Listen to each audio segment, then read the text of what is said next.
네, 안녕하세요. 네, 신홍원사입니다. 자, 우리가 지금까지 원산지 관리사 기본 이론은 다 마쳤습니다. 근데 이제 그 원산지 관리사에서 이제 기출문제 부분을 저희가 진행할 거예요. 그래서 우리 시험은 객관식 시험이기 때문에 좀 문제를 좀 많이 풀어봐야 될 그런 요소가 있습니다. 그래서 지금 원산정보원에서 그 각 과목별로 그 기출문제집을 발행하고 있어요. 그래서 그걸 교재로 하면 됩니다. 그래서 요 보면은 다 기출문제를 다 열거를 해놨고, 근데 그 가장 최초 때 시작했던 것들은 좀 밀어내기식으로 원산정보원에서 빼고 있어요. 그래서 1회부터 언제까지는 좀 밀어내기식으로 계속 연간 발행을 하고 있습니다. 그래서 최신 문제는 다 여기에 수록이 되어 있어요. 그래서 제가 이 기출문제 분석 강의는 제가 중요한 거 위주로 할 겁니다. 그리고 최신 거는 다 풀 거예요. 그래서 여러분들이 그 옆에다가 교재를 딱 놓고 문제를 보면서 한번 풀어보시고 아래에 해설이 다 있거든요. 근데 해설이 좀 빈약한 부분들이 많습니다. 그래서 제가 그 문제별로 이 출제자가 무엇을 의도했는지, 그리고 다른 어떤 틀린 것을 찾는다 그러면은 그거 틀린 것에 대해서 왜 그런지, 그리고 맞는 지문들은 왜 이게 맞는지에 대해서 설명을 드릴 거예요. 그렇죠? 그래서 그렇게 진행하면 됩니다. 그래서 그 원산지 정보원에서 이제 나오는 그 원산지 관리사 시험 문제를 보면은 거의 교재에서 나올 수밖에 없습니다. 그렇죠? 그리고 기출문제를 보면은 많은 부분들이 좀 중복이 되고 있어요. 그래서 중요한 거 위주로 문제를 내고 있습니다. 그래서 이 기출문제 해설집을 이제 기본서랑 같이 연동해서 보시면은 그러면 우리 시험 같은 경우는 이제 그냥 가볍게 붙을 수 있을 것 같습니다. 그래서 여러분들이 기출문제 해설집은 제가 하는 대로 연필로 메모를 잘 해놓으시고, 거기에 대해서 필요한 부분은 교재를 한번 보시고 이게 정리를 하면 됩니다. 자, 이제 기출문제 경향을 보면은 지금 우리가 시험 기본 교재에 있는 편대로 나와 있는데, 보면은 그 첫 번째 그 HS 품목분류 제도 파트가 많이 출제가 되고 있어요. 그 중에서 중요한 게 통칙입니다. 통칙 부분이 출제가 많이 되고 있어요. 그리고 두 번째로 많이 출제된 부분들은 이제 11부 쪽, 섬유 쪽이 출제가 많이 되고 있습니다. 그리고 가장 중요한 이제 16부 쪽, 기계나 이제 90류에 있는 기계들, 84, 85, 90류에 해당하는 그쪽이 출제가 많이 되고 있습니다. 그래서 그거를 위주로 보시면 될 거예요. 그래서 우리 품목분류라는 게 이제 어떠한 주규정, 호의 용어에 따라서 이제 중요시 여겨가지고 문제만 출제를 하고 있는데, 통치도 마찬가지고. 근데 주규정 호의 용어를 다 외울 필요 없습니다. 그래서 제가 기본 시간에 중요하다고 했던 거, 그리고 호의 용어 같은 경우에도 네 자리를 절대 암기할 필요가 없어요. 그래서 어떠한 류에는 어떠한 분류 체계로 되어 있다, 그 정도만 아시면 됩니다. 그래서 질문들이 많이 들어오고 있어요. 호의 용어를 다 외워야 되냐? 호 번호랑 호의 용어를 다 외워야 되냐라고 질문이 많이 들어오고 있는데, 절대로 그럴 필요가 없습니다. 그렇죠? 자, 그러면은 이제 1페이지부터 시작을 하도록 할게요. 자, 일단 그 8회 7번 문제부터 볼게요. 통일 산품명 및 부호 체계. 이게 바로 HS죠. 품명이랑 체계 뭡니까? 그 코드입니다. 에 관한 국제협약. 줄이면은 HS 협약에 대한 설명으로 틀린 것은 이라는 문제네요. 자, 요런 문제들은 잘 나옵니다. 당연히 맞춰야 돼요. 자, HS 협약은 관세 협력 이사회 주관하에 종전 4단위 품목 체계를 6단위로 확대 개편해서 1988년 우리 올림픽 일어난 해저에 정식 발효되었다라고 되어 있습니다. 근데 보시면은 종전 4단위 품목분류 체계를 6단위로 확대하여라는 표현이 있어요. 근데 예전에, 그러니까 1988년 때 HS라는 협약이 탄생이 됐습니다. 그래서 이때 이후로는 HS 협약을 따르게 되어 있어요. WC에 가입된 곳들이 요거를 자기가 하겠다라고 마음 먹으면은. 근데 이전에는 CCCN 체계였습니다. CCCN 체계. 그래서 요 시기를 잘 구분하셔야 돼요. 그래서 보면은 종전이라는 거는 1976년도 때 했던 CCCN입니다. CCCN. 그래서 요거는 1976년부터 시작이 되었어요. 그리고 요거는 이제 관세 부가 목적이었고, 그리고 플러스 해가지고 통계 목적으로 SITC라는 게 있었습니다. 그래서 요거는 통계 목적이었어요. 그죠? 네, 이거를 다 이제 관세 부가 목적, 통계 목적을 모두 다 흡수를 한 게 바로 HS죠. 그죠? 이렇게 정리를 하시면 됩니다. 자, 그래서 HS 협약은 관세 협력 주관의 종전은 CCCN을 말합니다. 그리고 SITC를. 그죠? 자, 이거 맞는 답이고. 자, 그 다음에 HS 협약 전문에서는 국제무역 촉진하고 통계 수집 비교 분석을 용이하게 하고 국제무역에 대한 다양한 이해관계자가 사용할 수 있도록 품명과 HS 6단위까지 전부 다 통일을 하였다. 라고 하시면 됩니다. 그래서 이게 목적이죠. 그러니까 이게 통일이라는 뜻이 전 세계적으로 그 품목분류 HS 코드나 품명에 대해서 일치를 시켜야지 통계나 그런 게 다 집중이 돼서 그 분석치가 나올 수가 있으니까 이렇게 한 겁니다. 자, 3번 HS 협약 제3조 같은 경우에는 의무입니다. 의무 조항. 그래서 HS 4단위까지는 수출입 통계를 의무적으로 공개를 해야 됩니다. 그래서 왜냐면은 우리나라가 미국에 수출할 때 미국에 해당하는 그 관세율을 알아야겠죠. 그러면은 거기에 해당하는 HS 코드별로 관세가 얼마인지 알아야 됩니다. 그렇죠? HS 4단위까지는 수출입 통계를 의무적으로 공개를 해야 된다라고 되어 있어요. 4단위가 아니죠. 6단위입니다. 6단위. HS는 6단위까지 전 세계 통일이에요. 전 세계 통일입니다. 그래서 우리가 원산지 결정 기준에 보면은 그 6단위별로 원산지 결정 기준이 다 나와 있습니다. 6단위까지 전세 공통이니까. 그리고 나머지 부분들은 자기네 국가에 따라서 세분화할 수가 있다라고 했어요. 그래서 이거 틀렸네요. 6단위입니다.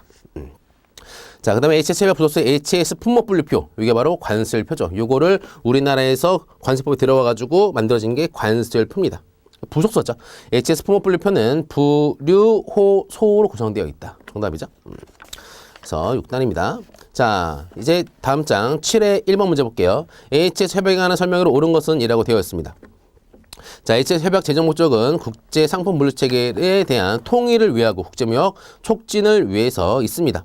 근데 관세율에 점진적으로 철폐 또는 인하하여 국제유역을 원활하게 하는 데 있다? 이건 틀린답니다. 요거 같은 경우는 관세율을 점진적으로 철폐 또는 인하 같은 경우에는 WCO의 목적이 아니라 이거는 WTO입니다. WTO. WTO에서는 자유무역을 표명하기 때문에 WTO에서는 WTO 양호 관세가 있어요. 그래서 일정 품목에 대해서 WTO에 가입된 국가 같은 경우에는 WTO가 정한 그 양호 관세율을 정하게 되어 있습니다. 그래서 점점점 관세가 낮아지고 있는 거예요. 그렇죠? 그래서 이거보다 더 이제 효과적인 게 WTO에 가입된 국가 대 국가별로 하는 게 바로 FTA죠. 그죠? 그래서 철폐 또는 인하는 HS 협약이랑 전혀 상관이 없습니다. 이거 틀린 답이죠. 자, 그래서 우리나라에서 HS 협약은 국회 동의를 얻어 1992년도가 아니죠. 1998년도죠. 항상 1988년도죠. 항상 올림픽 때를 하십니다. 우리나라 HS 시작은 올림픽 때다. 그죠? 전 세계적으로 1988년입니다. 틀리나요? 자, 각 체육국은 개정된 HS 협약이 발효되는 날부터 자국의 관세율표 등을 여기에 맞춰야 됩니다. 그래서 이거는 맞는 답이죠. 발효된 날부터. 그게 언제냐? 1988년 1월 1일자로 전 세계적으로 HS 코드랑 품명에 대해서는 일치를 할 의무가 생긴 거예요. 자, HS 협약의 통칙과 주규정 그리고 소호의 범위를 임의로 변경하는 것은 자국의 사정에 따라 일부 허용된다라고 되어 있습니다. 절대 안 되죠. 통칙, 주규정, 그 다음에 HS 코드 6자리, 그 다음에 품명은 절대 바꿀 수가 없어요. 절대 바꿀 수가 없습니다. 이거는 이거기 때문에 통일한 거죠. 그래서 수정이 불가합니다. 그래서 정답은 3번이네요. 그렇죠? 자, 그 다음에 이제 다음 장 11의 3번 문제를 보겠습니다. HS 협약 체약 당사국은 그래서 WCO에 가입이 되고 HS 협약을 따르도록 이제 체약 당사국은 의무사항이 있습니다. 그래서 볼게요. HS 해석에 관한 통칙, 그 다음에 주규정, 호의 범위를 조정 변경할 수 있다? 절대 안 되죠. 그러면 통일에 대한 의미가 없는 거죠. 자, 그 다음에 HS 품목분류표의 HS 번호 순서와 호주에 대한 추가 또는 변경을 금지하지 않는다라고 되어 있어요. 그래서 이거는 HS 번호에 대한 순서 0101, 0102, 003 그런 순서들을 반드시 지켜야 되고 그 다음에 소호에 대해서도 추가 또는 변경을 금지를 합니다. 그렇죠? 6단 소호가 6단이잖아요. 6단까지는 무조건 따라야 될 의무가 있는 겁니다. 그렇죠? 자, 그 다음에 HS 6단위 수준을 초과해서 추가로 품목 번호를 설정하는 것은 금지하지 않습니다. 우리나라는 뭐예요? 우리나라는 HS 이거는 WCO에서 정한 거죠. HS입니다. 이거는 몇 단이다? 6단이다. 6단위. 요거는 꼭 지켜야 됩니다. 그리고 통칙, 그리고 주규정, 그리고 소호까지 6자리까지 반드시 지켜야 돼요. 그래서 우리나라는 요거를 그대로 관세법에 갖고 왔습니다. 갖고 왔어요. 그래서 관세표를 보면은 요게 그대로 있습니다. 그대로 있어요. 갖고 왔어요. 관세법에 그대로 갖고 왔습니다. 그리고 그대로 갖고 왔어요. 그리고 그 기재부 장관이 요거를 근거로 여기 있는 HS를 근거로 여기는 HS죠? 갖고 왔으니까 근거로 요거를 또 세분화하였습니다. 세분화하였어요. 그러니까 이런 경우죠.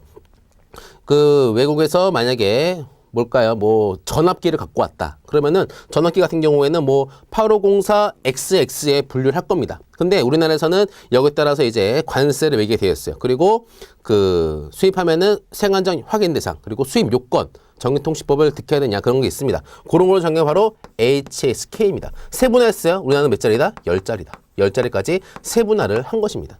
그렇죠? 로직을 알아두시고 그래서 6단위 수준을 초과하여 추가로 품목부를 설정하는 것은 금지하지가 않습니다. 그렇죠? 그 다음에 7단위 초과에 대한 수입 통계는 의무적으로 공개를 해야 된다라고 되어 있습니다. 그렇죠? 그래서 금지 3번 같은 경우에는 금지하지 않으며 7단위 초과에 대해서 수출 통계는 의무적으로가 아니라 자발적으로 공개를 할 수가 있습니다. 6단위까지는 무조건 의무적 공개인데 7단위 통계는 할 수도 있고 안 할 수도 있습니다. 자, HS 협약이 발효된 날부터 1998년 1월 1일 자국에서 사용하는 관세표 및 통계 품목분류표를 HS 품목분류표와 일치를 시켜야 됩니다. 맞는 답이죠. 자, 다음 12의 19번 볼게요. 자, HS 품목분류표에 관한 설명 중 틀린 것은 이라고 되어 있네요. 자, HS 협약은 CC의 주관 하에 1983년 WCO에서 종전 4단위인 CCCN을 6단위로 확대 개편해서 1988년 1월 1일 정식 발효했다. 그렇죠? 맞는 답이죠? 이때는 4단위였어. 4단위. 4자리였습니다. 4자리. 그렇죠? 근데 이때는 이제 6자리다. HS는 항상 6자리다. 전 세계 통일입니다. 전 세계 통일.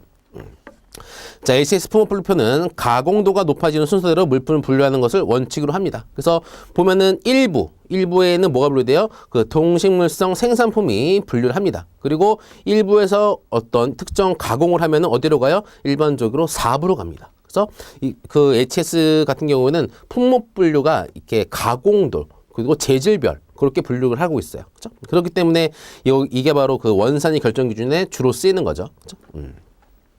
그래서 강도가 높아진 순서대로 물품을 분류를 하고 있습니다. 그래서 여기서 성분별, 용도별 분류를 초과해서 이제 품목 분류표를 이루고 있습니다. 성분별, 용도별. 그래서 아무리 뭐 그 가장 좋은 예시죠. 우리가 01류를 보면은 산동물이 분류를 하죠.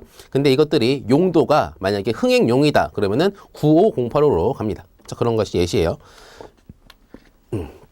자, 3번 HS 해석에 관한 통칙, 주, 소호의 범위는 임의로 변경하는 것을 금지합니다. 정답이죠.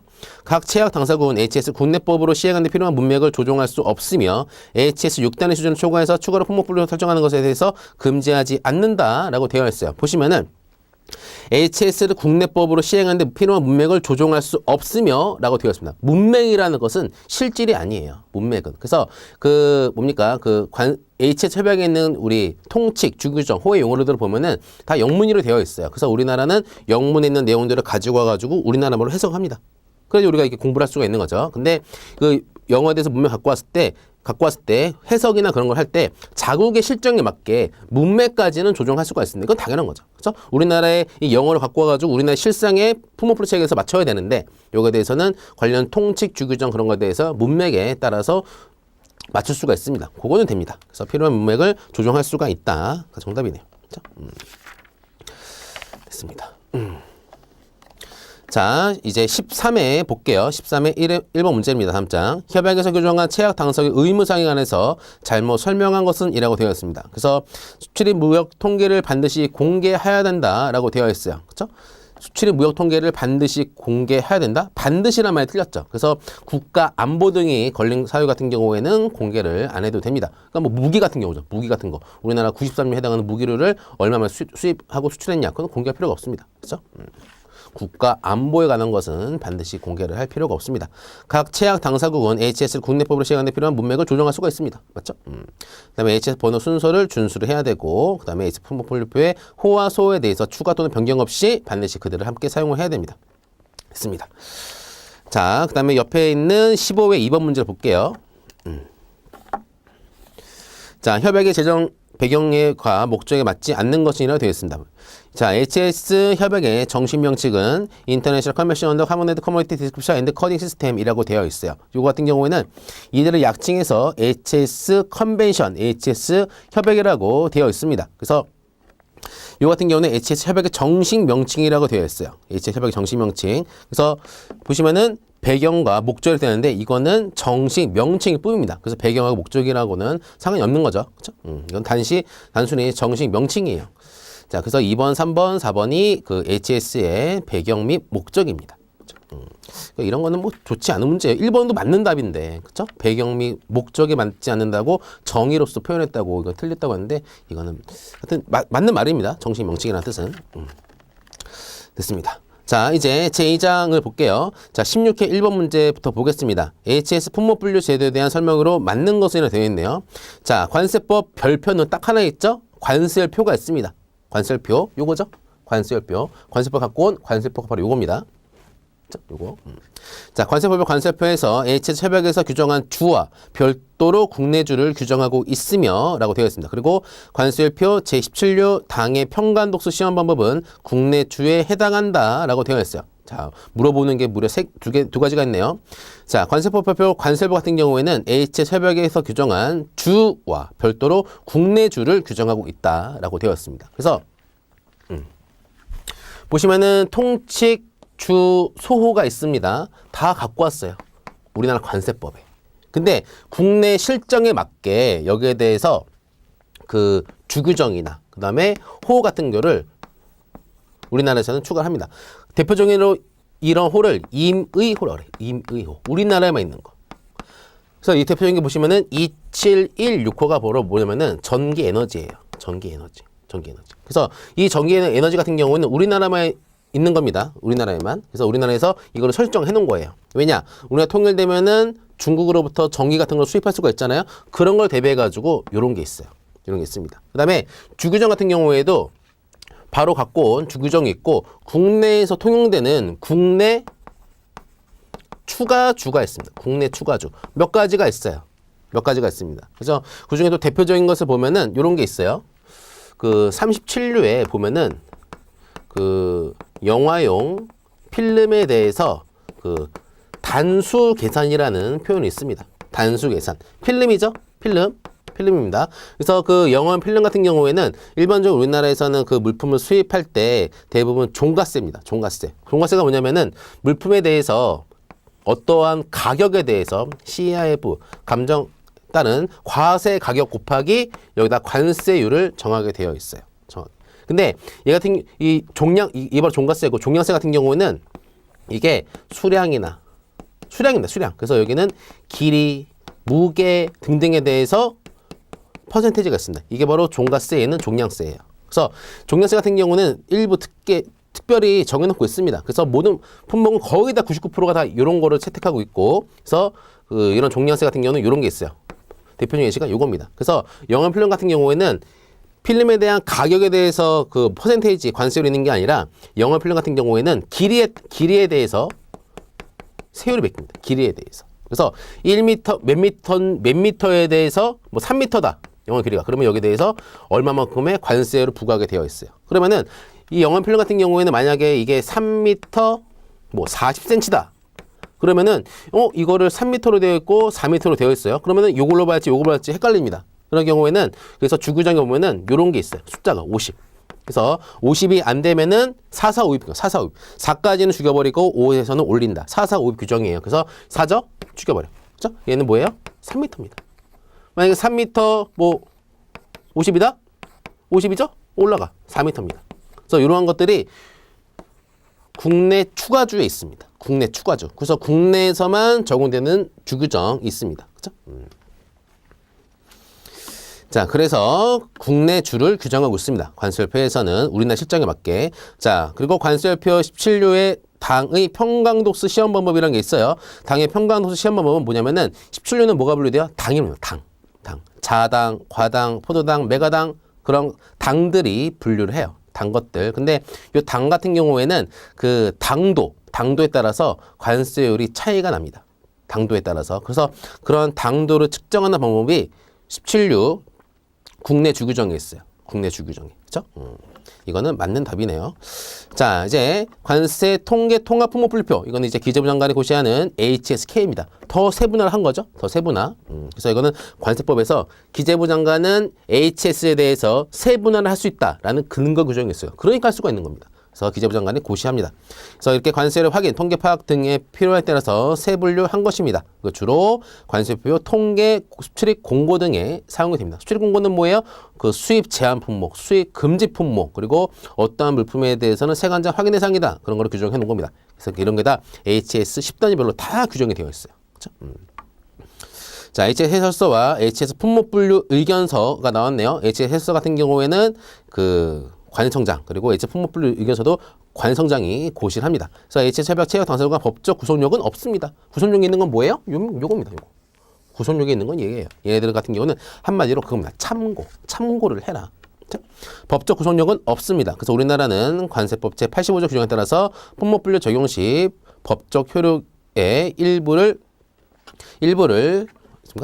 제한한다고 되어 있어요. 그래서 이거 같은 경우에는 관청장이 고시한 것이므로 품목 분류에 대해서는 법적 효력을 갖고 있습니다. 그렇죠? 우리에서는 법적 효력이 있다.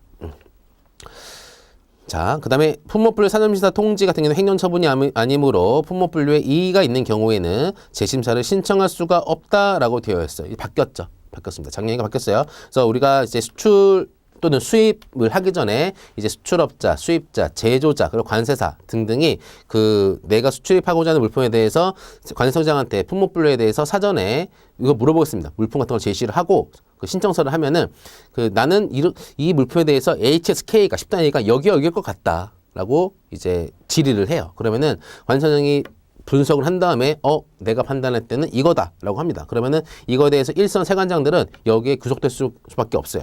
근데 그 내려온 사전 회시가 그 관세평가 분류장이 하거든요, 실질은. 근데 이 사전 회시가 신청한 자가 볼 때 이건 잘못한 것 같다, 그쪽에서. 그러면은 재심사를 한 번 더 청구할 수가 있습니다. 그렇죠? 그래서 이거는 작년에 생긴 규정입니다. 그래서 재심사를 신청할 수가 있습니다. 자, 그 다음에 이제 옆에 있는 14의 8번 문제 볼게요.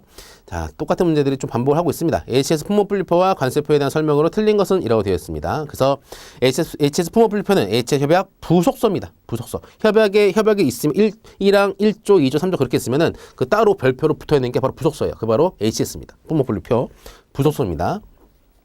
네, 관세표는 수입 물품에 대한 관세 의무 부과를 목적으로 체약 당사국의 법에 따라서 제정된 품목분류표입니다. 그래서 그거를 갖고 와가지고 국내 실정에 맞게 갖고 온 거죠. 그렇죠? 우리나라는 관세법 별표에 규정이 되어 있습니다. 그 다음에 HS 협약은 발효된 날로부터 자국에 수용할 의무가 있죠. 그게 언제나 1988년입니다.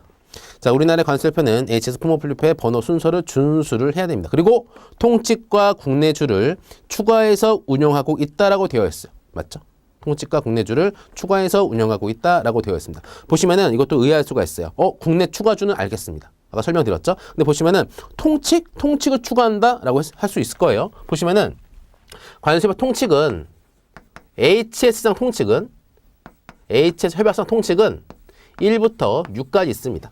근데 우리나라 통칙 같은 경우에는 관세 율표에 있는 통칙 같은 경우에는 1부터 7까지 있어요. 7이 뭐냐? 요거는 국내만 있는 겁니다. 이거는 보면은 관세법 별표, 이 관세율표에서 따로 정하지 아니한 경우에는 통일상품명 및 부호체계에 관한 협약을 따른다라는 게 통칙 7에 대한 문장이에요. 법입니다. 법. 근데 이게 왜 있냐면은 이거는 있어도 되고 없어도 되는 거예요. 근데 확실하게 하기 위해서 7번이 있는 겁니다. 우리나라. 국내 통치. 이거 왜 있냐면은 만약에 우리나라에서 우리나라 수출국가, 제가 수출국가예요, 우리나라. 그리고 뭐 EU의 수입국가 있습니다. 그러니까 우리나라가 EU에도 어떤 분 했습니다. 근데 거기서 수출했는데 거기에 있는 제 법인이 수입을 했습니다. 근데 내가 판단한 거랑 EU에서 판단한 HS가 틀린 거예요. 그렇죠? 내가 만약에 뭡니까 이거 갤럭시 기어인가요? 그 시계 있잖아요. 근데 이거를 내가 수출할 때는 약간 이거 통신기기로 봐가지고 8517 쪽으로 해서 날렸습니다. 근데 거기서 이후에 수입을 할 때 이것도 역시 8517XX로 수입을 한 거예요. 근데 유럽에서는 유럽 수입 국가인 EU에서는 이건 통신기기가 아니다. 시계다. 91유라라고 한 거예요. 91유 같은 경우는 관세가 다 있거든요. 통신기 같은 경우에는 이제 통신기 협약에 따라서 세율이 다 0%입니다. 거의 다 0%예요. 그럼 품목분류 분쟁이 생기는 거잖아요. 그러면 이런 품목분류 분쟁에 대해서 HS 협약에 다 규정이 되어 있습니다. 분쟁 해결에 대해서. 그렇죠? 그래서 그런 것을 따른다라고 이렇게 여기에 있는 겁니다. 7회. 그래서 원래 이거는 있어도 되고 없어도 되는 거예요. 왜냐하면 우리나라 WTO 가입됐기 때문에 그러한 분쟁 해결에 대해서 WTO에 있는 AHS 협약을 따를 의무가 있습니다. 그죠? 근데 우리나라는 7번이 있다. 자, 어디까지 있죠? 그 다음에 4번 볼게요. 자, AHS 품목분류표의 개정에 따라 우리나라 관세일표의 품목분류 체계를 수정하는 경우 HS 품목분류표의 개정에 따라서 개정 언제마다 돼요? 5년마다 됩니다. 5년마다. 그래서 2012년 그리고 이제 내년이 돼요. 2017년 다 나왔습니다. 어떻게 해야 되는지 다 나왔어요. 그래서 개정에 따라서 우리나라의 관세표의 품목분류 체계를 그럼 수정을 해야겠죠? 반드시 수정을 해야 됩니다. 개정이 됐으니까. 그러면은 세율의 변경이 없어도 관세법의 개정 절차에 따라서 국회 승인을 받는다라고 되어 있어요. 잘 보세요. 잘 보세요. 보시면은 세율이 변경이 없어도 왜냐면은 관세율표 같은 우리나라 관세법별 관세율표 같은 경우에는 법입니다. 법. 그래서 관세율표를 보면은 HS 코드 6단위가 있고 여기에 품명이 있고 그리고 여기에 기본 세율이 있어요. 기본 세율. 그렇죠? 근데 요 세율이 변경되지 아니한 한도에서 만약에 개정 사항이 발생했다. 그렇다면은 요거에 대해서 우리나라도 HS에 맞게 요거에 대해서도 개정을 할 수가 있습니다. 그렇죠? 품명이 변경되거나 그런 경우. 그래서 그 세율이 변경되지 않는 경우 얘 같은 경우는 관세법 84조에 근거해 가지고 관세법 개정 절차라고 되는데 이거는 틀린 답이에요. 그러니까 법이라는 거는 법률이기 때문에 국회의 동의를 얻어야지만이 그러니까 꽝꽝꽝 입회 아니 뭐죠? 비준을 거쳐야지만이 이제 비준인가요? 하여튼 국회 동의를 국회에서 정하는 거예요. 법률 같은 경우에는. 그런데 이러한 국회에서 법률을 정하면은 이게 실시간으로 변하는 상황에 대해서 대처할 수가 없습니다. 왜냐면 국회는 맨날 이렇게 잘 안 하잖아요, 일을. 그래서 그 보시면은 그 이러한 거에 대해서 그 기재부 장관이 이러한 그 세율이 변경되지 않으니까 세율이 변경되지 않아야 돼요. 세율이 변경되면 이거는 세율은 조세 법률주의잖아요. 그래서 반드시 법률에 대한 개정이 동반이 돼야 돼요. 세율이 변경되면은. 근데 세율이 변경되지 않고 제한이 먼저 전제권이 세율이 변경되지 않고 이렇게 HS 개정 절차에 따라서 HS에 대해서 약간의 개정 사항이 있다. 품목분류 체계에 대해서. 그러면은 세율이 변경되지 않은 범위 내에서 이거는 그 기재부 장관이 이거는 그 변경할 수가 있습니다. 그렇죠? 빨리빨리 해야 되니까. 그래서 이거는 기재부 장관의 고시로 변경할 수가 있어요. 국회 승인받으면 이런 것도 언제 다 개정합니까? 안 되죠? 그래서 이렇게 좀 이게 그 실질적으로 잘 될 수 있게 위임을 한 겁니다. 그렇죠? 관세법에서 이거는 기재부 장관 너가 해. 왜냐면은 나는 바쁘니까. 그런 거예요. 그렇죠? 됐습니다. 자, 이제 그 9페이지에 있는 그 7번을 볼게요. 자, 이런 같은 경우에는 나오지 말아야 할 때 문제예요. 이런 같은 경우에는. 보시면은 우리나라의 관세법에서 운영하고 있는 국내주입니다. 국내주. 그렇죠? 이거는 주규정 같은 경우는 국내 실정에 맞게 국내에서 필요한 세율 부과의 목적으로 이거는 주규정 추가를 할 수가 있어요. 그렇죠? 그래서 이런 거 쭉 열고 해놨는데 이런 거는 좀 나오면 좀 안 되는 문제입니다. 이런 것들은. 하여튼 볼게요. 자, 제 17례를 보면은 아까 처음에 제가 설명드렸을 거예요. 당도. 그래서 17례에 해당하는 당도에 대해서 이러한 시험 방법은 당도를 분석할 때 시험 방법은 국제설탕분석통일위원회에서 규정한 방법에 따른다라고 되어 있어요. 이거는 국내 추가주입니다. 그렇죠? 21위를 보면은 발포성 포도주. 이건 뭐예요? 와인입니다. 와인 같은 것들. 그래서 샴페인, 발포성 포도주라고 되어 있어요. 그래서 이거 같은 경우에는 국내주가 아니에요. 이거는 원래 소호주인데, 이거는 원래 HS 협약에 있습니다. 소호주는. 그래서 이거는 협약에 따른 소호주입니다. 자, 그 다음에 영화 필름 같은 경우는 네거티브에는 마스터 포지티브를 포함한다고 되어 있어요. 이거는 국내주입니다. 국내에만 있는 거예요. 국내주입니다. 국내주. 그러니까 네거티브 같은 거는 또 다 설명드릴게요. 네거티브 같은 경우에는 영화 필름 같은 경우, 영화 필름은 이렇게 있으면은 영사기로 때립니다. 그러면 여기에 상이 딱 생겨요. 딱 생깁니다. 근데 이게 반대편의 모양이 생깁니다. 그래서 영화 필름에 보는 거랑 그 화면에 실제 보는 거는 반대예요. 상이. 그게 바로 네거티브입니다. 마스터 포지티브는 한 방에 쏘면은 여기에 있는 상이랑 비치는 상이랑 똑같은 상인 거. 그게 바로 마스터 포지티브입니다. 그래서 이거는 국내 줍니다. 그래서 이거는 이제 그 세율을 매길 때 쪼개지기 때문에 이러한 용어들이 있는 거예요. 자, 81.1을 보면은 제 취입사유를 주규정 보면은 봉프, 선, 판, 관까지 있는데 하여튼 봉, 프로파일, 선, 판 등에 대한 규정이 있습니다. 그렇죠? 이런 같은 경우에는 소호주입니다. 소호주. 그렇죠? 원래 있는 주입니다. 자, 96 1을 보면은 이러한 특정 9006 같은 경우는 사진기가 분류돼요. 아날로그 사진기, 아날로그. 그래서 보면은 특수 용도 사진기라는 그 소호에 대한 용어가 있습니다. 그래서 보면은 이제 현미경, 반도체 소호 사용용, 그 밖에 특수 용도에 사용하는 사진기를 말한다라고 되어 있어요. 이거는 국내 소호주입니다. 국내 소호주. 협약에는 없어요.